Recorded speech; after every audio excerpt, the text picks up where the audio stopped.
안녕하세요. 잠자는 토지를 깨우는 성백성 행정사입니다. 아, 이게 설명회를 현장에서 했어야 되는데, 이 코로나 때문에 이렇게 영상을 통해서 지금 계속적으로 설명회를 하고 있습니다. 빨리 이제 일상을 회복하고 코로나가 극복돼서 현장에서 이렇게 소유자분들과 만나서 설명회를 했으면 좋겠습니다. 자, 이 설명회를 하는 이유에 대해서 잠깐 설명을 드리면, 설명회는 사업 시행자는 일단은 이런 업무를 많이 처리를 하면서 많은 업무 축적을, 그러니까 업무 노하우를 축적된 상태이고, 그 다음에 이 법령이나 규정에 대해서 알고 있는 전문가들이 전체적인 플랜과 스케줄을 잡고 가다 보니까 이들은 이미 방향성을 잡고 자기 계획대로 가고 있어요. 그런데 소유자분들은 그렇지 못합니다. 이게 통상적인 모습은 집으로 날아오는 우편물을 보거나 아니면 주변에 이렇게 떠돌아다니는 소문을 듣고 이 도파민에 지배당해서 내동하는 경우가 있어요. 그러면은 어쨌든 이 현명하게 보상금을 수령하기가 어렵다 보니까 이 설명회를 듣고 나만의 어떤 방향성과 주관을 가지고 진행을 하시는 게 좋겠습니다. 그러다 보니까 저희도 이런 내용의 설명회를 준비를 했고요. 지금 익산 8번 근린공원 조성사업 같은 경우는 지구가 나눠져 있어요. 1지구, 2지구가 나눠져 있지만 이제 통합적으로 설명을 한번 제가 드리겠습니다. 자, 그러면 듣기만 해도 득이 되는 설명회 시작하겠습니다. 자, 먼저 저희 사무실 소개를 먼저 드리면 저희 사무실은 강주광역시 그 서구에 시청 근처에 있습니다. 그리고 이제 저희가 바로 행정사 합동사무소고 행정적인 업무를 전문적으로 처리하지만 토지보상에 관련된 센터를 운영하고 있어요. 토지보상 종합지원센터를 운영하면서 그 분야를 전문적으로 다루고 있고, 이거는 저희 사무실 내부 전경이고요.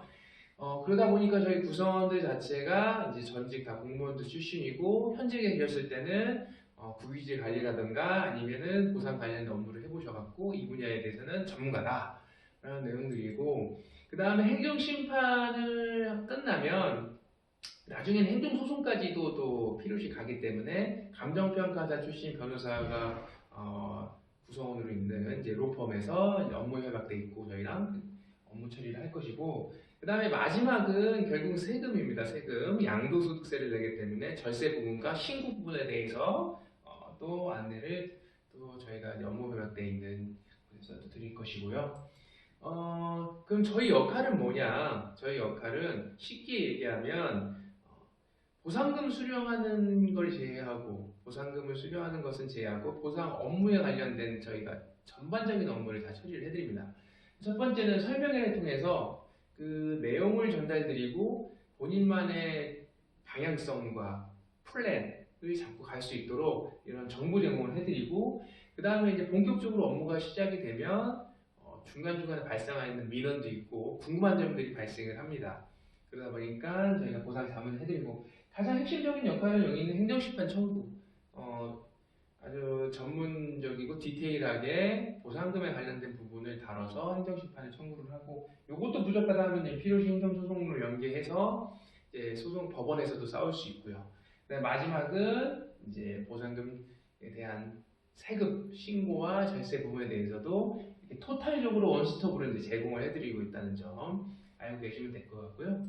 저희가 업무를 진행했던 상황인데 이 업무는 대표적인 것만 몇 가지 하는 거고, 이제 근린공원 사업이다 보니까 공원 사업에 대해서 저희가 몇 가지 업무를 진행하냐, 7, 8 사업지구, 이제 강주, 전남, 그다음 전북 통틀어서 한 7, 8개의 공원 사업을 진행해 본 경험이 있고, 그러다 보니까 경험이 있는 저희가 또 저기 뭐야 행정사 사무소가 되겠습니다. 네, 알고 계시면 될 것 같아요. 이제 사업지구 현황을 이제 간단하게 한번 살펴보면, 일단 사업명은 익산 8번 굴림공원 이제 1지구, 2지구 개발행위 특례 사업, 이거 좀 줄여서 8번 굴림공원 사업이라고 하겠습니다.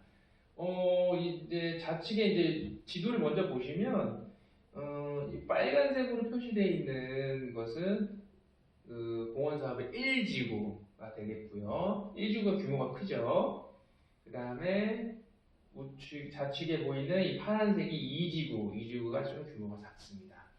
그래서 이 사업 시행자를 보시면 1지구는 일단 사업 시행자가 익산시와 그다음 민간 기업이 이제 사업을 진행하고 2지구도 원래 이런 방식으로 시행을 하려다가 이제 그렇게 되지가 않아서 이제 익산시에서만 이제 2지구를 사업 시행자로 진행을 하고 있는 상황입니다. 그래서 이제 뭐 위치는 대략 지도를 보시면 파악하시면 될 것 같고 사업 규모는 1지구가 한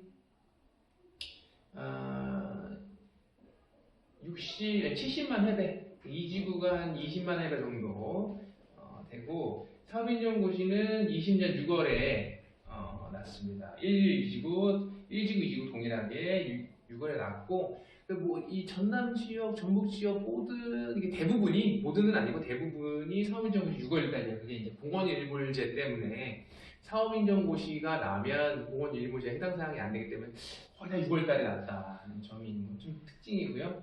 그다음 보상계획 연락공고원 1지구 같은 경우는 올해 4월에 연락공고가 됐고 이제 곧 있으면은 감정평가사를 추천을 해서 이제 진행을 하게 될 겁니다. 손실보상 협의는 당연히 안 됐겠죠. 그래서 지금 앞으로의 예상되는 진행 절차에 대해서 설명을 드리면 좌측은 사업인정고시로부터 행정소송까지의 모든 절차고 우측은 그 부분마다 이제 구체적으로 설명하는 내용입니다. 그렇다면 우리 8번 근린공원의 위치는 지금 어디냐? 여기 보상 준비 단계입니다. 준비 단계. 파란색 점수로 된 준비 단계. 이제 보상계획 연락 공고가 났죠. 보상계획 연락 공고가 나면 이제 내 보상을 해야 될 대상물을 확정을 짓는 거죠. 그러니까 토지는 뭐고 지자금은 뭐가 있다. 그래서 이제 어떻게 이제 보상을 할 거고 어떻게 진행할 것이다 내용과 마지막에 이제 감정평가사 추천을 해라. 감정평가사는 기본적으로 세 곳이 합니다. 시도지사가 추천하고 사업시행자가 추천하고 그 다음에 토지 소유자가 추천해서 세 명이 산술적 평균을 냅니다. 아주 이론적으로는 객관적이고 투명하죠. 그래서 세 곳이 하는데 만약에 사업시행자나 시도지사는 추천하기가 편해요. 그냥 이제 추천서만 쓰면 되는데 이 토지 소유자 같은 경우는 면적의 2분의 1 그리고 소유자의 2분의 1 AND입니다. 두 가지가 다 충족을 해야 한 사람을 추천할 수 있어요. 중구난방으로 토지 소유자를 다 추천한다고 해서 그 사람이 되는 게 아니고 그 사람 추천한 사람이 내 땅을 평가하는 게 아니고 토지 소유자의 2분의 1 이상 그리고 면적의 2분의 1 이상 두 가지 충족되는 곳이 추천하는 한 곳의 감정평가사가 이 말하는 주민추천평가사가 되는 겁니다. 그렇기 때문에 주민의 단합이 안 되거나 소통이 안 되는 곳은 이 추천을 못 해요. 그러면 어떻게 되냐? 빼고 합니다. 주민추천을 빼고 두 곳에서 평가를 합니다. 그러면 어쨌든 주민추천이면은 제일 높게 나옵니다. 평가를 하면 산술적 평균이기 때문에 이 주민추천이 들어가야 어느 정도 평균이 높아지게 되는 건데 안 한다고 하면은 조금 낮게 나오는 게 통상적인데 불리하죠. 그래서 반드시 추천하는 거를 적극 추천드립니다. 적극 추천드립니다. 그리고 이제 감정평가사 추치, 주민추천 평가사 추천하는 요령도 팁이 있습니다. 팁이. 그래서 그런 걸 주변에 잘 듣고 한 명을 추천을 하시는 게 좋고요. 그래서 이제 그렇게 추천을 하면은 이제 평가사들이 이제 평가를 하러 다닙니다. 세 분이 돌아다니면서 평가하고 지자물도 평가하시고 해서 그게 이제 어느 정도 완료가 되면 그 문서를 이제 납품을 하고 그게 이제 이제 산술적 평균을 내서 종합이 되면 사업 시행자가 다 보내줄 겁니다. 개인들한테. 그러면 그때가 바로 손실보상 협의 요청 단계가 되는 겁니다. 이 손실보상 협의 요청 단계는 손실보상은 이 협의 요청 단계는 협의입니다. 말 그대로. 이 금액을 가지고 높냐 낮냐 더 달라 이거 부족하다 협상을 하는 게 아니에요. 그냥 이 돈을 결과론적으로 만들어 놓고 동의할래 안 할래 문제예요. 그래서 이 단계에서는 보상금을 높이거나 빼거나 그럴 수는 없는 단계다. 그래서 이때는 뭘 해야 되냐? 모든 내 스케줄과 돈의 어떤 경제적인 어떤 그런 여건과 스케줄을 봤을 때 협의할래 안 할래? 협의하면 끝, 안 할래 하면은 이제 불복 절차 이 아래 단계가 진행이 되는 겁니다. 그래서 이제 단계를 보시면 이제 이 불복 절차가 이제 진행이 되는 거고, 불복을 하면은 수용 재결과 이의 재결을 통해서 두 번의 행정 심판, 그리고 필요시 마지막에 행정 소송까지 해서 보상금을 징역시키는 단계가 될 것이고요. 이거를 조금 쉽게 설명을 드리면, 이제 부동산 보상금이 나왔다. 그러면 수용 재결을 통해서 징역을 시키고, 이때 전액 수령을 하더라도 자 2차 또 한 번 더 징역할 수 있고, 그때는 징역된 금액만 나오고, 또 마지막에 필요시 행정소송도 할 수 있다. 그래서 이제 사업의 불복의 장점을 보시면, 불복의 장점이다. 보상금 3번 징역이 가능하다. 행정심판 2번, 소송 1번. 그 다음에 보상금은 받으면서 징역 가능하다. 단 손실보상 협의 단계에서는 받으시면 안 되고, 수용재결이 끝나서 이 유보를 쓴다면 돈을 받으면서 징역이 가능합니다. 이때도 물론 이 유보를 쓰셔야지 소송이 가능한 겁니다. 알고 계시면 될 거고요. 그 다음에 행정심판은 감액되지 않는다는 거. 소송은 감액될 수도 있습니다. 행정심판은 감액되지 않는다는 점. 그래서 행정심판의 유의점을 보면 이점 3개. 내가 지금 돈이 부족합니다. 그래서 이렇게 주장을 합니다. 라고 하면은 그거에 대한 뒷받침해 줄 수 있는 근거 자료, 객관적인 근거 자료를 주장한 사람이 내야 된다는 거. 그 다음에 행정소송을 가려면 수용 재결은 끝나야 행정소송으로 갈 수 있다는 점. 그 다음에 불구분리 원칙. 내가 그냥 묻지 않으면 대답도 안 해준다. 그냥 관만식 버티기는 안 된다는 소리죠. 물어서 따져야 된다는 거죠. 그래야 답을 해주는 거고. 사방 불이익 변경 금지 원칙은 아까 설명드렸다시피 행정심판은 법으로 정해져 있어서 내 금액보다 적은 금액이 나오지 않는다는 점을 알고 계십니다. 그다음에 이제 핵심 정리를 좀 해드리면, 지금 단계는 사업 취소를 위한 노력보다는 이제 내 돈, 당연히 사업 취소의 노력은 거기 대표적인 성격을 띠고 있는 단체에서 단체의 힘을 빌려서 할 수는 있어요. 나쁜 건 아닙니다. 해도 됩니다. 개인적으로는 내 보상금을 더 받기 위한 노력, 어떻게 하면 좀 더 받을 수 있는지에 대한 고민을 해야 된다는 거. 그래서 역량을 집중해야 된다는 거. 두 번째는 스마트한 보상금 수령 방안입니다. 이게 뭐냐면 반드시 불복 절차를 간다는 것이 경제적인 이익이 되는 건 아닙니다. 그러니까 내 손에 쥐어지는 돈이 전부가 아니라는 거죠. 왜? 시간적인 요소를 항상 고민을 하셔야 돼요.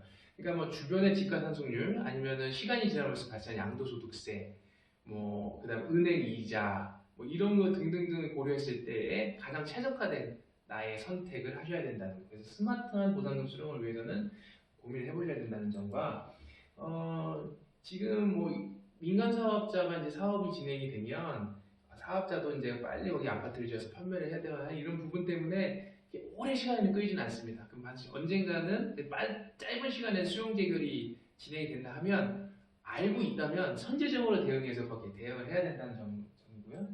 그다음 공원 사업은 공법상 제한을 받지 않게 평가가 되어 있습니다. 그렇다면 내 토지는 어떻게 평가가 됐는지는 한 번쯤은 감정평가서를 보고 분석을 해야 된다는 점.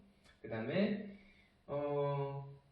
이제 통상적으로 이제 이런 발표가 있거나 어떤 행위를 한다고 하면 사업 시행자가 주변에 갑자기 그 사업 주변 내에 지가가 상승을 합니다. 그러면 사업 시행자도 바보가 아닌 한 이 부분에 대해서는 개발 이익을 반영하지 않도록 묶어버릴 겁니다. 그러면 분명히 사업인정고시와 보상 평가를 하는 그 가격 시점이 분명히 차이가 있을 수가 있습니다. 그러면 그 시간적인 괴리를 줄이기 위한 노력, 어떤 방식으로 줄여야 되냐 고민을 해볼 필요가 있고요. 마지막으로는 이게 이제 소유자들이 본업이 있고 각자 하시는 일이 있다 보니까 여기에 계속 신경 쓸 수가 없어요. 그러다 보니까 전문적인 지식이 있거나 아니면 이 업무를 전문적으로 하는 분한테 의뢰하는 게 아무래도 좀 더 이득이 되는 게 뭐냐면, 그들은 계속 이걸 모니터링하고 관심을 갖고 있고 업무 처리를 해봤기 때문에 그 소유자보다는 이제 조금 더 앞게 처리를 할 수 있는 부분이 있습니다. 그래서 큰 비용이 되지 않는다면 이것도 한번 의뢰를 맡기시는 게 좋다는 점을 이제 설명을 드리고 싶고요. 제가 이제 준비한 내용은 여기까지고, 이제 일반적인 내용을 제가 설명을 드렸고요. 개별사항적인 부분은 궁금하신 게 있으면 여기 연락처로 연락 주시면 제가 조금 세부적으로 안내를 드리겠습니다. 긴 영상 시청 감사하고요. 다음에 또 기회 되면 만나 뵐 수 있도록 하겠습니다. 감사합니다.